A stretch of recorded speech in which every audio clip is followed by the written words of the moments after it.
Il y a bientôt 2 semaines, Silverstone nous offrait une belle course forte en événements chauds, ce qui crée une énorme dramaturgie et une situation exceptionnelle au championnat. Ce week-end, en Hongrie, il y a beaucoup de raisons de penser que le combat va reprendre de plus belle, alors analyse et preview de la situation pour cette dernière course avant un petit mois de trêve. Déjà, commençons par la scène sur laquelle vont se produire nos 20 artistes, le Hungaroring. Ce circuit a été construit en 1985 avec un objectif clair, devenir le premier Grand Prix à l'est du rideau de fer de l'histoire de la Formule 1, une volonté forte de Bernie Ecclestone. Et c'est chose faite dès 1986 pour une course remportée par Nelson Piquet. Depuis, on y a couru chaque année sans la moindre interruption et on s'y rend donc pour la 36e fois ce week-end. Avec 8 victoires, Hamilton écrase les débats et s'il en prend une 9e, il deviendra l'homme ayant le plus gagné sur un seul et même circuit. Parmi les grands prix mythiques, nous avons 2003 puis 2006 où Alonso puis Button avaient remporté la première victoire de leur carrière. J'ai également en tête l'édition 97 où Damon Hill allait gagner sur son Arrows, mais son système hydraulique a lâché à 2 boucles de l'arrivée. Suffisant pour que Villeneuve revienne dans le dernier tour et le passe. Le Hungaroring, c'est 4 km 381 pour 14 virages, ou 16 selon comment vous les comptez. La ligne droite principale ne mesure que 800 mètres, ce qui n'est franchement pas énorme. Le premier virage, avec ses trajectoires multiples et sa réaccélération vers les virages 2 et 3, représente la meilleure opportunité de dépassement et la partie la plus sexy du tracé. Pour le reste, c'est beaucoup de virages rapides et du dénivelé. On note le virage 4 fait pour les gros cœurs et toute la partie après la chicane qui demande beaucoup de précision.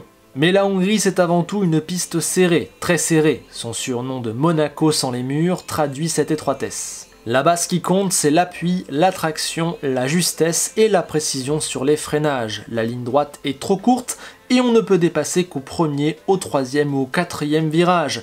Mais pour ça, il faut un énorme différentiel de vitesse ou un bel avantage pneumatique. Autant dire que la qualification et la track position sont primordiales, comme à Monaco. Personnellement, le Hungaroring fait partie des circuits que je n'aime pas trop au calendrier. Ce n'est pas aussi grave que la Russie ou Abu Dhabi, car il y a une vraie âme et une vraie histoire, mais ce tracé trop serré manquant d'opportunités de dépassement m'ennuie. Soyons tout de même honnêtes en disant qu'on a eu des courses intéressantes là-bas, notamment sur les 2 dernières éditions, c'était pas trop mal. Bref, n'hésitez pas à me donner votre avis et vos souvenirs à propos de ce tracé. Venons-en maintenant aux enjeux de ce week-end qui s'annoncent passionnants. La première des raisons, c'est évidemment le duel Hamilton-Verstappen qui nous excitait déjà, mais qui a pris un tournant encore plus incroyable et exceptionnel à Silverstone. Le lourd accrochage, la violence du choc reçu par Verstappen, les mots tranchés des deux camps, le contraste entre la victoire de l'un et la visite médicale de l'autre, il s'est passé quelque chose de déterminant et on va maintenant voir comment cela va impacter la suite des événements. Que va-t-il se passer s'ils se retrouvent encore côte à côte à l'amorce d'un virage? Seront-ils plus prudents ou encore plus agressifs? Max a-t-il été refroidi ou bien échaudé? D'ailleurs, comment va-t-il et comment vont les pièces de sa voiture? Sont-ils en parfait état pour un tel défi? Lewis, lui, a-t-il plutôt intérêt à calmer le jeu ou à continuer de rentrer dans le lard de son adversaire? Toutes ces questions sont cruciales pour la suite. En plus, sur ce tracé, les deux hommes savent qu'il faut absolument prendre la tête au départ. Le premier tour s'annonce donc une nouvelle fois bouillant, qui plus est sur une piste encore plus serrée et punitive que Silverstone. Au passage, les enjeux eux aussi sont plus forts que d'habitude. On arrive à un moment critique du championnat, Max veut reprendre la main, Lewis vise sa 100e victoire et l'écart a chuté à 8 points. Pour ce qui est de la meilleure des deux monoplaces, il y a également débat. Avec son nouveau package et son agressivité, Mercedes était clairement plus proche à Silverstone et a profité des déboires de Red Bull. On arrive donc en Hongrie dans l'incertitude, mais je pense que l'avantage est toujours dans les mains des Autrichiens. Généralement, à Silverstone, ils sont largement derrière, là, ils semblaient encore légèrement devant. En plus, le Hungaroring me semble mieux leur convenir. Et puis quand on y regarde bien, Mercedes n'était pas si impressionnante que ça à Silverstone. La pole est faite à l'aspiration, la très faible dose d'appui était un pari et traduit pour moi un petit aveu de faiblesse, et leur rythme de course n'était pas totalement devant celui d'une Ferrari et d'une McLaren. Donc je pense que la bataille sera serrée, mais je donne un avantage à Red Bull comme avant Silverstone. Mais on sait aussi que le premier tour aura presque autant d'importance que la qualif et le rythme de course, alors tout est possible pour Mercedes. Un pilote que j'aimerais vraiment voir compter dans l'équation du week-end, c'est Valtteri Bottas. J'ai un peu l'impression que cette course est la dernière avant le reste de sa vie, comme si après ça, on allait assister à un tournant. Je pense forcément à son contrat pour 2022. Toto avait dit que ça se réglerait entre la Hongrie et la Belgique, et les rumeurs s'intensifient, ça approche.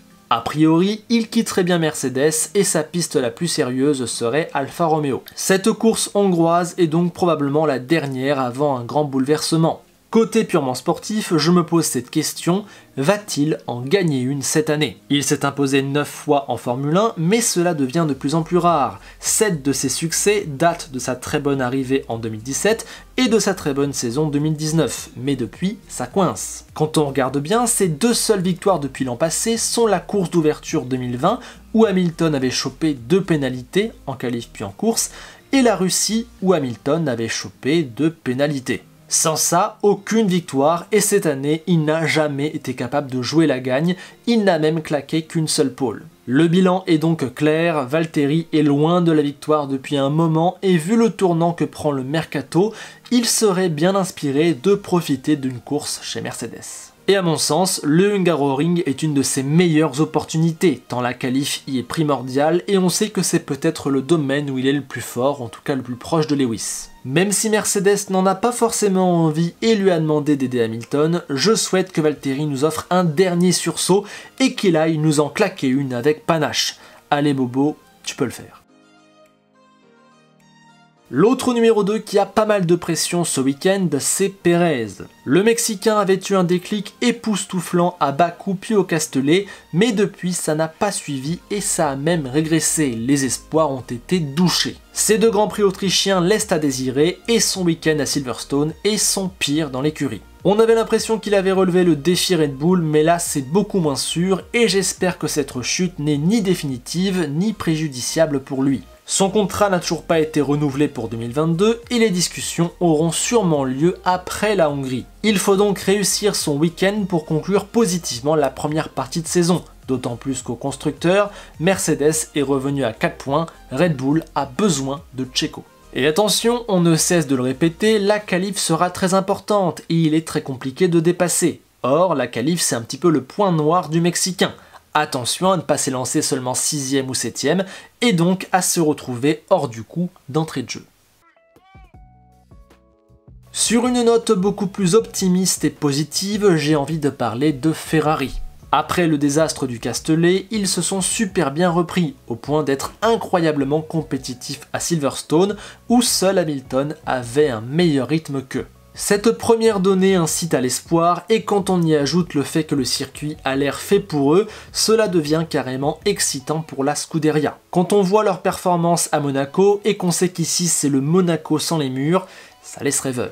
Pour couronner le tout, beaucoup devrait se jouer en qualif, ce qui est le gros point fort de la SF71 et notamment le point fort de Leclerc. Il y a donc un vrai coup à jouer pour récupérer des points sur McLaren et pourquoi pas aller chercher un nouveau podium avec une P3, une P4 en qualif, tout est jouable. Je tempérerai quand même en disant que ce n'est clairement pas le circuit favori de Leclerc. En 2019, il avait connu une sortie de piste en qualif et avait été battu par Vettel samedi et dimanche, ne trouvant pas de vitesse sur un tour et galérant sur rythme de course. Et puis l'an dernier, c'est un des seuls circuits où Vettel l'a clairement battu. Un signe indien à combattre donc, surtout vu l'occasion en or. Ferrari pourra également compter sur Sainz, exceptionnel depuis le début de l'année et qui sera sûrement encore très propre. Dans le camp d'en face, Norris lui aussi n'aime pas trop la Hongrie. Peut-être pas de quoi casser sa formidable série de 15 courses consécutives dans les points, mais peut-être que cela peut ouvrir la porte à d'autres pilotes et qu'il peut être un peu plus en retrait, peut-être en dehors du top 5. Ricciardo lui devra confirmer, son Grand Prix britannique était top, mais encore un petit temps en retrait, et il a indiqué ne pas être certain d'avoir réglé tous ses problèmes. Peur d'un petit retour en arrière donc, comme ça avait déjà été le cas à Monaco et au Castellet. Au vu de ces dernières réflexions et des faibles écarts dans lesquels ça devrait se jouer en qualif, je me pose cette question, Qui va faire le gros coup? J'ai pensé à Bottas, à Leclerc ou à Sainz, mais un petit peu plus derrière. Peut-être que l'expérience d'un Vettel ou la folie retrouvée d'un Alonso peuvent payer. Gasly, Ocon ou Stroll ont également un énorme coup à jouer. Encore plus bas, un pilote Alpha ou Williams peut se hisser en Q3 et peut-être donc dans les points. Dans le deuxième midfield, le trio Alpine, Aston, AlphaTauri compte bien évidemment sur cette opportunité pour battre ses adversaires dans cette lutte à la 5e place qui est extrêmement serrée, seulement 9 points d'écart. Chez Alpine, Alonso est en feu et Ocon a rebondi. Chez AlphaTauri, on voudra se reprendre et enfin capitaliser pour s'envoler. Chez Aston Martin, j'ai un peu l'impression qu'on navigue à vue avec un duo et une voiture encore bien inconstant. Notons tout de même qu'à Silverstone, ils étaient partis pour faire un très beau coup sans le spin de Seb, et rappelons qu'en 2020, la Racing Point avait étonné en Hongrie. Dans le dernier paquet d'équipes, j'ai de l'espoir pour Williams. Récemment, on a senti une vraie évolution. Depuis le Castellet, il s'est passé quelque chose. Russell n'a jamais manqué la Q2 et s'invite très récemment de plus en plus en Q3. Les points ne sont clairement plus si loin et si le circuit correspond aux qualités de la voiture et que George fait encore de la magie samedi, ça peut peut-être enfin le faire. J'y crois, je mettrai une petite pièce dessus. Et puis Alfa Romeo n'est qu'à 2 points au général après tout, ça peut aller très vite. Alpha, justement. De leur côté, j'attends toujours 2 choses. D'abord, un déclic pour la voiture, et ensuite un week-end complet d'un des 2 pilotes, voire des 2 si possible. Kimi rate toujours ses samedis, Antonio rate beaucoup trop ses dimanches. Dur d'espérer quoi que ce soit avec cela, il faudra espérer un petit alignement des planètes pour retrouver les points. Sinon, j'ai de plus en plus l'impression qu'ils ne pensent qu'à 2022, que ce soit sur la piste ou dans les coulisses. Enfin chez As, rien à espérer, mis à part encore de l'expérience pour les rookies et pourquoi pas un miracle. Notons aussi que Mazepin a comparativement été très bon à Silverstone où il a battu Schumacher. Voyons donc si c'était dû aux circonstances ou si cela traduit une vraie progression. On termine cette preview par les horaires qui sont ceux habituels. Vendredi c'est 11h30 pour la FP1, 15h pour la FP2. Samedi, FP3 à midi et qualif à 15h. Le dimanche, le Grand Prix est également à 15h. Sur ce, j'espère que vous avez toutes les clés et tous les enjeux pour aborder le week-end. À mon sens, la Hongrie va se jouer sur des détails et les éléments nous plantent un décor excitant. Surtout, après ça, on a un mois de trêve, donc il faut en profiter et c'est super important car c'est ça qui va dicter le tempo du mois d'août. Si cette preview vous a plu, je vous encourage à la liker et à la partager. L'abonnement et le visionnage d'autres vidéos sont également de très bons moyens d'aider la chaîne. Sur ces bons conseils, je vous dis à très vite et vous rappelle ces bonnes paroles d'Enzo Ferrari. Si tu veux gagner la course, il faut d'abord la terminer. Et oui, Max et Lewis, on vous parle. À bientôt.